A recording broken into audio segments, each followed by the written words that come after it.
안녕하세요. 김성길 목사와 함께하는 GTS 말씀 묵상 시간입니다.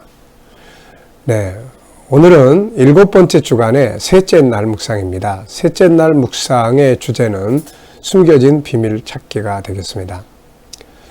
네, 말씀 속에서도 더 깊은 은혜들, 숨겨져 있는 걸 찾고, 또 이 주제가 익숙해지면 또 우리들의 삶에서 사업을 하든 또 직장 생활을 하든 업무 처리를 하든 무엇을 하든 간에 숨겨져 있는 것, 감춰진 것을 찾을 수 있습니다. 항상 우리는 익숙해진 데 머물면 안 되고, 익숙해져 있더라도 또 새로운 것을 찾아가야 합니다. 익숙한 것만을 살다 보면 나중엔 무기력해지고 재미도 없고 도태되게 됩니다. 새로운 것들을 찾아가지고 등장하는 사람들로 인해서 우리는 다 도태되는 거죠. 그래서 익숙함을 즐기면서도 또 한 부분은 새로운 것, 숨겨진 것들을 찾아내는 노력을 기울여야 되는 거죠. 자, 그래서 질문 많이 하셔야 됩니다. 자, 오늘 먼저 그림 정리하겠습니다. 자, 이 그림, 지도를 올려놨는데요.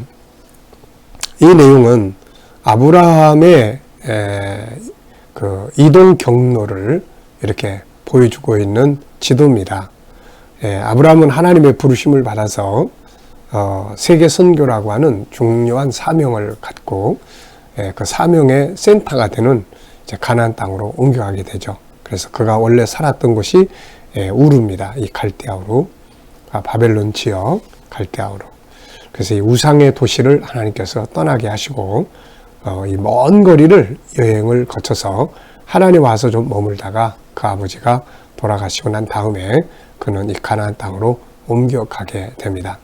그래서 처음에 왔다가 그가 이 세겜, 베델 이렇게 해서 가나안에 들어왔다가 나중에 이제 그 땅에 기근이 임하면서 다시 이제 애굽으로 잠시 내려갑니다. 그래서 애굽으로 내려갔다가 다시 올라와서 헤브론에서 머물면서 이제 가나안 땅에 정착이 시작이 된 것이죠.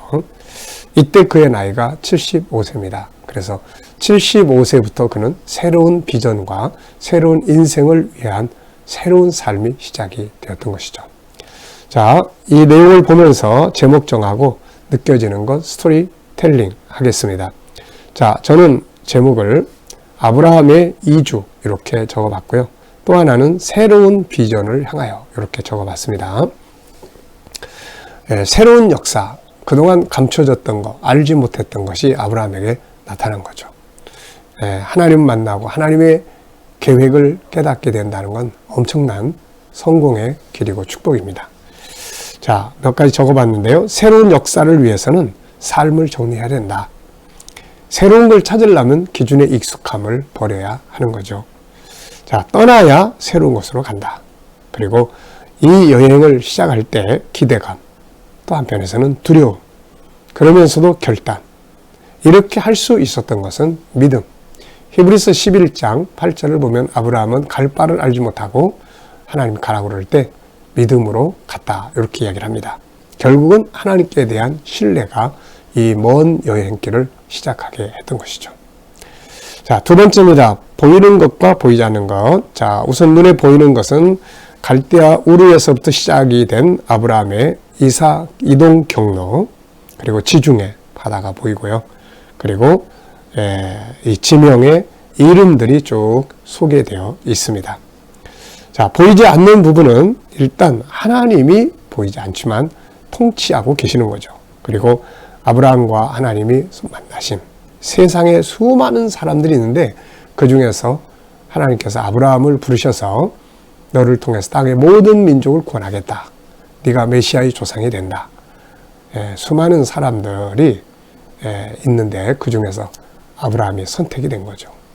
정말 세계에 그 당시에도 엄청나게 많은 사람이 살고 있었을 텐데 그 중에 아브라함이 딱 선택됐다는 거, 이게 큰 축복이죠. 자, 그리고 하나님의 뜻도 숨겨져 있지만 이 안에 들어있죠. 그리고 갈대아 우르에서 아브라함의 고향의 모습, 갈대아 우르. 저도 이 우르에 한번 꼭 가보고 싶었는데 이게 지금 이집트, 그러니까 이라크 지역이 돼가지고 막 굉장히 혼란스럽고 그래서 전에 그때 당시 더 혼란스러웠는데 가보지를 못했습니다. 다만 이제 그 하란, 아브라함이 우리에서 떠나서 하란에 머물 때 그 하란 지역이라고 하는 곳은 한번 방문을 해서 영상에 담은 일이 있죠. 자, 그리고 아브라함의 결단의 마음, 이때의 그의 마음은 어떠했을까 하는 생각을 좀 해보고요. 그리고 이렇게 오는 과정에서 있었던 많은 일들이 있었을 거예요. 자, 그리고 이 이동의 결과, 성공이죠. 자, 모든 걸 다 정리하고 새로운 곳으로 갔는데 아브라함의 인생이 여기에서 그야말로 위대한 성공을 이루게 됩니다. 자, 이 속에서 주는 교훈도 있죠. 자, 그림에서 가장 중요한 것이라면 무엇을 말할 수 있을까요? 저는 아브라함의 복 이렇게 이야기했고 또 하나는 아브라함의 결단 이렇게 이야기를 적어봤습니다.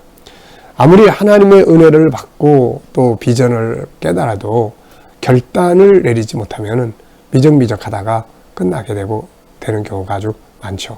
그래서 비전을 가졌으면 어느 상황에서는 딱 결단이라는 게 필요해요. 물론 이때 하나님에 대한 신뢰가 아주 중요하죠.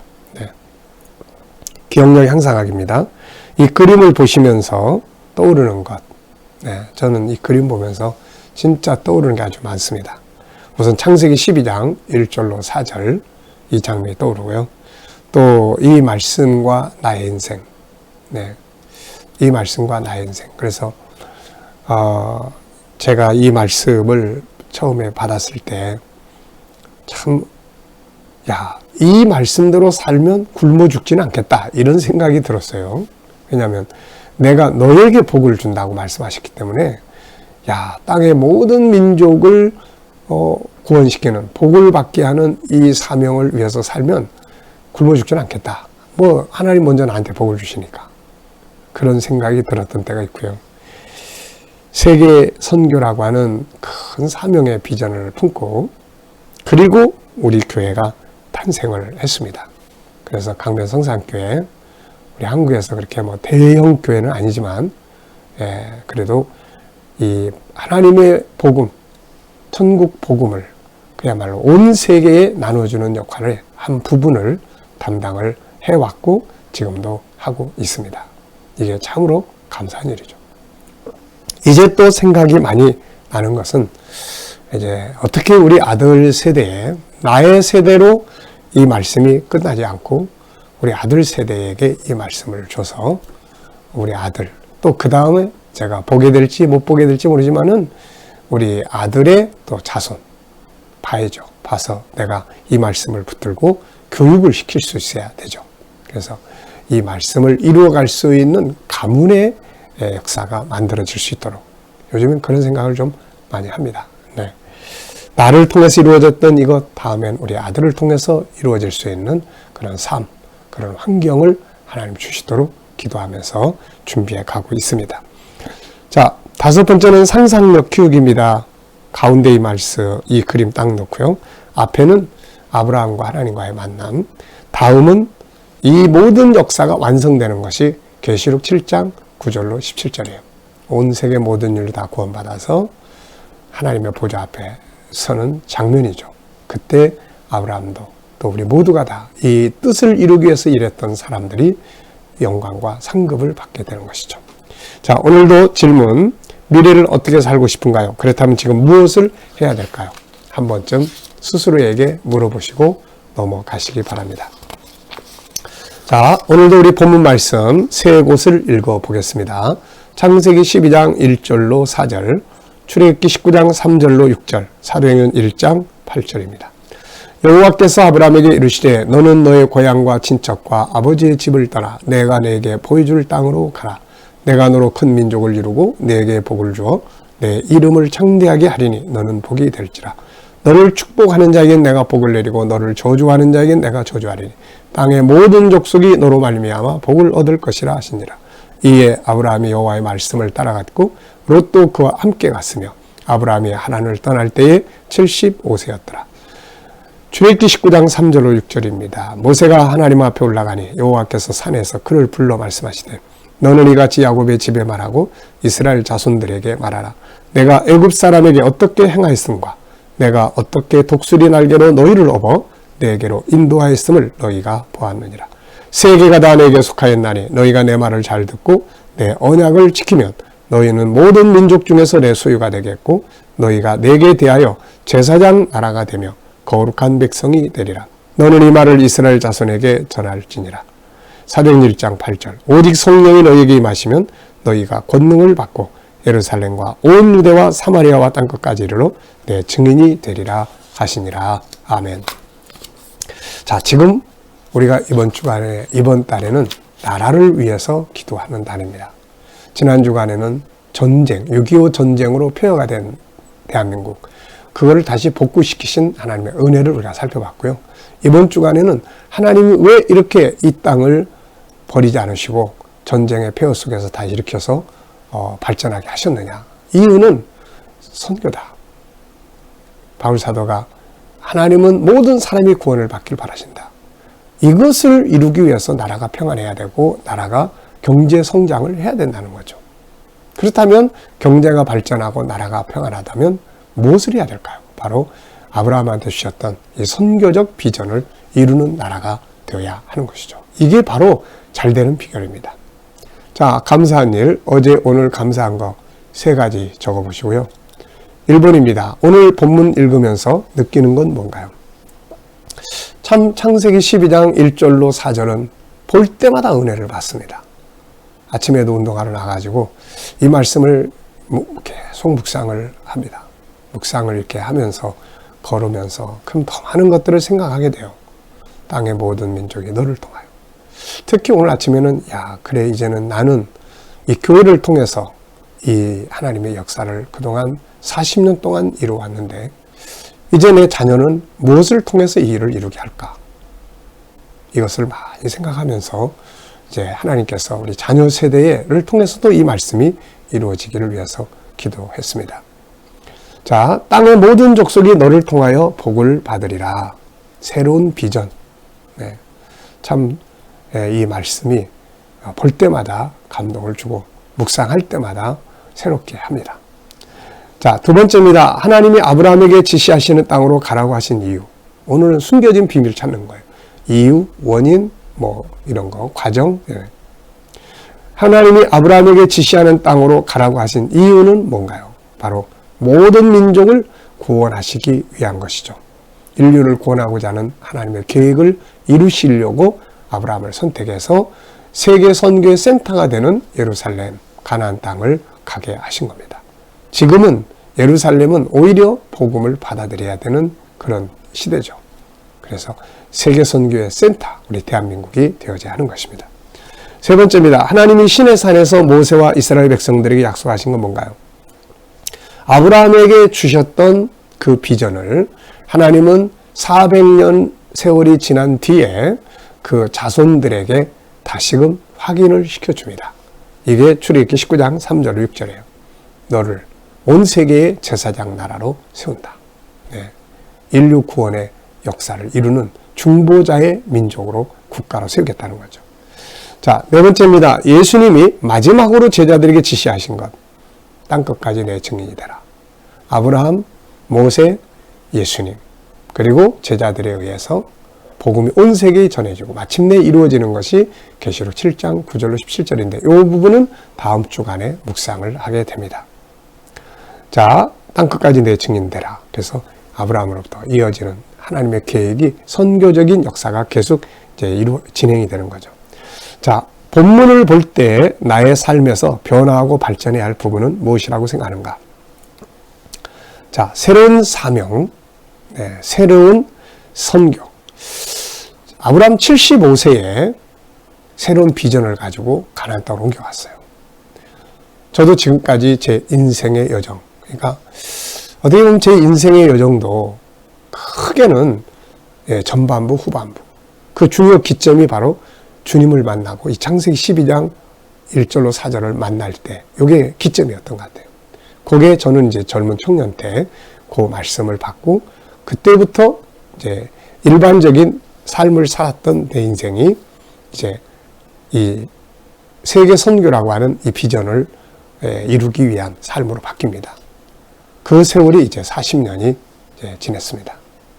이제는 어떻게 보면은 큰 틀에서는 선교적 삶을 살아가지만 이제 현실적으로는 이제 또 다음 세대의 이 말씀을 이루기 위해서 내가 무엇을 해야 될 것인가 하는 이제 이런 것들을 이제는 생각을 해봐야 될 시점이 된 것 같아요. 또 우리 자녀들을 우리 아들 통해서 자손들을 통해서 어떻게 이 말씀이 이루어질 수 있도록 할 것인가 여기에 대해서 기도하고 준비하고 생각하게 하고 있습니다. 자, 어쨌든 평생 또 자손 대대로 창세기 12장 1절로 4절은 지켜져야 되고 이루어져야 될 인생의 비전이죠. 저는 우리 자녀들에게 유언을 할 때도 반드시 이 말씀을 유언을 할 겁니다. 지금도 계속 이 이야기를 하고 있으니까요. 손주들이 태어나서 아이들을 내 손으로 교육을 하기를 바라고 기도하고 있는데 아이들에게 반드시 이것을 가르치고 교육을 하게 될 거예요. 우리 집안의 가문에 집에 현관에 들어가면 이 말씀이 딱 버티고 있는 이런 이제 시간들을 만들어 보려고 합니다. 자, 질문입니다. 창세기 12장 4절에서 질문 2개. 아브라함은 말씀을 따라가고 롯은 아브라함을 따라갔고 이때 나이 75세였다. 요거를 이제 보면서 2가지 질문을 적어봤어요. 첫째, 아브라함과 롯의 차이점은 무엇인가? 아브라함은 말씀을 따라갔고 롯은 아브라함을 따라갔어요. 비슷한 것 같은데 한쪽은 하나님의 계획을 확실하게 알고 갔고 한쪽은 사람 따라가는 거예요. 나중에 이게 또 창세기 13장에 보면 환경을 따라서 롯은 소돔 속으로 들어가 버리는 이런 게 생기죠. 그래서 사람 따라가면 안 되고 말씀 따라가는 거 이게 아주 중요합니다. 그 다음에 이제 2번째 질문은 아브라함의 나이가 75세에 하나님의 부름을 받고 가나안 땅으로 갔는데 75세 이전과 이후의 차이점은 무엇인가? 네, 75세 이전과 이후의 차이점. 75세 이전은 하나님이 중심이 아니었어요. 자기 개인의 삶을 살았던 거고 75세부터 하나님 만나서 인류 구원이라고 하는 선교적 비전을 갖고 새로운 삶을 살게 된 거죠. 그래서 나중에 100년 동안 175세에 죽었으니까 100년 동안을 이 비전 속에서 살았던 거죠. 네. 자, 우리들에게도 인생의 전환점, 터닝 포인트가 몇 살 때 이루어질 수 있을지 모르지만 하나님의 계획을 명확하게 인식을 하면 어쩌면 그때부터가 제2의 새로운 인생을 살게 될 수가 있게 되는 거죠. 자, 오늘의 과제는 질문 많이 하셔서 숨겨진 또 다른 방법, 새로운 길들을 찾아보는 거예요. 자, 오늘의 IQ 기도문 3번째는 장점 찾기입니다. 장점 잘 찾아서 사용하고 그 다음 그 장점을 전문적으로 프로화시키는 것이 아주 중요한 것이죠. 자, 우리 아이들의 장점이 그냥 없어지지 않고 또 취미생활 정도로만 끝이지 않고 이게 프로화돼서 세계를 영향력을 끼칠 수 있는 세상에 필요로 하는 상품이 될 수 있도록 만드는 것. 이게 리더자들의 역할이라고 생각을 합니다. 자, 오늘도 묵상 중에 묵상. 자, 눈 감아보시고 본문 말씀 한번 쭉 생각해 보시고 창세기 12장 1절로 4절, 출애굽기 19장 3절 6절, 사도행전 1장 8절 그리고 오늘 내가 만날 사람들, 오늘 내가 해야 될 일들 한번 쭉 이렇게 살펴보시고 그 다음에 주님을 생각하시고 주님 오늘 이 사람 만나는데 무슨 말을 해야 되나요? 또 오늘 주님 이 일을 해야 되는데 어떤 자세로 해야 될까요? 주님이라면 어떻게 하시겠습니까? 그리고 기다려 보십시오. 그러면 무엇인가 떠오르는 영감이 있을 겁니다. 영감이 풍성해지는 삶을 사는 것이 아주 중요합니다. 자, 오늘도 이 비전, 새로운 비전을 꿈꾸면서 우리 대한민국 한국인 된 걸 감사하고 자랑스럽게 생각하면서 대한민국이 선교의 땅, 마지막 때의 선교의 센터가 되어질 수 있도록 기도해 주시기 바랍니다. 기도하겠습니다. 주님 감사합니다. 오늘도 주신 말씀 잘 기억하며 승리하게 하시고 창세기 12장 1절로 4절 아브라함에게 주셨던 이 비전이 또 우리 자손들에게까지 다 이루어지게 하여 주옵소서. 오늘도 우리 자녀들, 친척들, 동료들, 믿지 않는 자들은 주께 돌아와 구원받게 하여 주시고 오늘도 자녀들과 성도들 머무는 곳마다 함께 하셔서 또 코로나 남은 기간 동안도 보호해 주시고 저희들의 일터들이 복되게 하여 주시옵소서. 직장과 사업장들이 형통케 하시고 새로운 비전을 이루기 위하여 새로운 일터를 구하는 자들에게는 좋은 일터들이 예비되게 하여 주시옵소서. 주님, 치료받는 자들에게는 놀라운 능력이 함께하여 주셔서 모든 질병에서 자유하게 하여 주시옵소서. 아버지 하나님, 또 이 나라와 민족 지켜주시고 전쟁의 폐허에서 이 나라를 복구시키신 하나님, 이 나라가 선교의 국가가 되게 하여 주옵소서. 오늘도 지도자들에게 지혜를 주셔서 나라를 바른 길로 이끌어가게 하여 주시옵소서.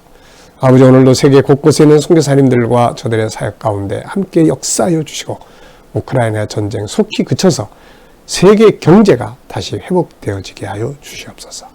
오늘 우리 각자가 가지고 있는 장점들, 우리 자녀들의 장점 잘 찾아서 전문화시켜서 세상에서 꼭 필요한 일꾼들 되게 하여 주시옵소서. 감사하며 예수님의 이름으로 기도하옵나이다.